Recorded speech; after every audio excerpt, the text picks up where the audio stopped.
Eli, how are you? I'm good, Brian. Good.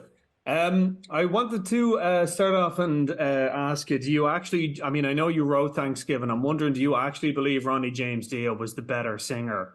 Like, do you really think like Mob Rules was like the album for Black Sabbath? I mean, to You me, know? we actually that monologue went on where like Yeah. subsequent album, like the Mob Rules and Heaven and Hell were so good, the audience completely lost their minds. But we had to tone it down because it was just we were just going on and on and on.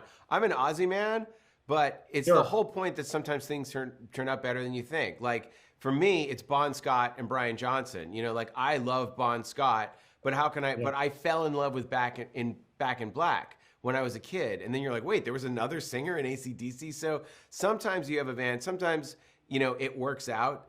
Sometimes things work out better than you think. You lose Bon Scott, but you get Brian Johnson. Ozzy quits, and along comes Ronnie James Dio. That's how it works. That's how it works. Similarly, on another music-related question, fantastic choice of end credit song with Where Are Eagles there. I'm wondering, I mean, had you any other songs kind of lined up, or was it basically just Misfits and Glenn Danzig? I always try different songs. I tried Roberto Donati's music from Cannibal Ferox at the end Yeah. credits. I tried Sexy Red to see if we went like totally different with rap, like what does that feel like? And you just sort of put it there and what's the vibe you want. But really, there was nothing quite like Where Eagles Dare. And I love Danzig, and I've always wanted to use the Misfits in my films. And he directed a vampire movie that I'm in that he Oh, hasn't released it. Did you see it? yeah, it's Oh brilliant. yeah, so when I did that playing Drac Cassidy as a favor to him, it was just so much fun. I love Glenn. He's like, hey man, if you ever need a song, just let me know. And I was like, dude, we're low budget. I can't pay you what you're worth, but I can promise you, I think this might be I want to do the best main on end credits ever done in a horror film. And these guys at Filmograph are brilliant. I wanted something that's fun and animated. Like I want it to feel like its own little art installation. If you just watch the credits, it's his own contained thing that recaps all the deaths in the movie. Cut to Where Eagles Dare, and just when that title Thanksgiving comes on, the way the guitar is hitting, there's nothing like it. I'm very thankful to Danzig. Yeah, no, it really does suit it, and it fits it beautifully as well.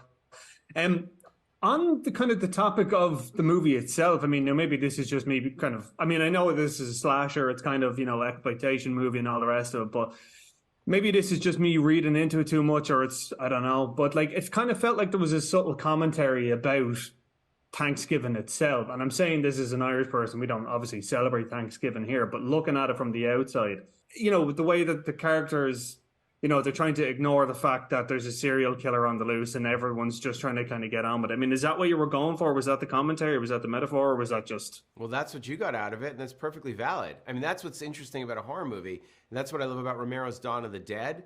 And obviously, Texas Chainsaw Massacre is a very political film for Tobe Hooper. But I grew up in Massachusetts, and Jeff and I were taught Thanksgiving is a time that the Native Americans and the Pilgrims sat down, and the Native Americans fed the Pilgrims and taught them how to survive the winter. Without that dinner, the Pilgrims for sure would have died.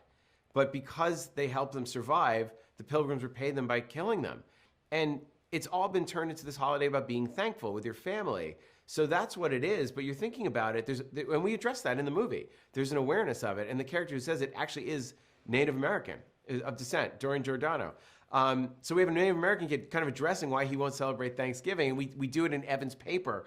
The movie's conscious of that. But yeah, you have a pilgrim going around killing the residents of a town, and everyone's just trying to get on with it and celebrate Thanksgiving. So I wanted to make a horror movie that you could just on one level see as a slasher film, but something that kids in Massachusetts or in college or writing papers would be able to write theses on for years to come. There's a lot in there. And John Carver is a real character. That was really his Yeah, I name. didn't realize The that. first governor of New Plymouth Colony. And Amanda Barker, the actress who plays Lizzie in the diner with her face stuck on the freezer, she's a descendant of John Carver. So there we were. She's from Hanover, Massachusetts. He's like an uncle. So there we were with a blood relative of John Carver on set with John Carver killing her. It was totally bonkers. But when all those things line up, it just feels like it was meant to be. Great stuff. Okay, I'm getting the wrap. Thanks so much. Good to meet you, man. It is going to be a very happy Thanksgiving.